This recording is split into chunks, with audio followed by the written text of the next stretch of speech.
պատասխաններ, որ այո, իրենք իրավունք ունեն, օրինակ, գրաքննության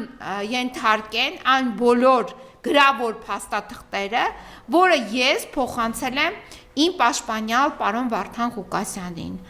Նրանք դա ընդունել են, որ նաև գրաքննության են ենթարկել այդ փաստաթղթերը,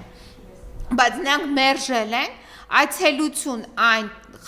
խուց, որտեղ պահվում է պարոն Վարդան Ղուկասյանը։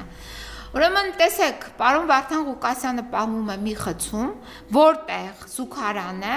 անջատվում է մարդկանց քնելու եւ ուտելու տեղից, այսինքն այդ 15 քառակուսի մետր խուցը անջատվում է այդ զուգարանից ընդամենը վարակույրով։ Այս մասին տեղեկացված են բազմաթիվ հազարավոր քաղաքացիներ եւ մեր հազարավոր քաղաքացիները իրենց առաջարկով հանդես գալով պատրաստ են իրենց միջոցների հաշվին տեղադրել այդ խցում դուռ եւ այնպիսի պատնեշ, որը այդ խուցը անջատի այդ զուգարանից։ Հիմա մենք հասել ենք այդպիսի վիճակի, որ քաղաքացիները իրենց միջոցներով պատրաստ են վերանորոգել, կազմակերպել բանտախցերի հիգիենայի պայմանները, այդ թվում նաև զուգարանի։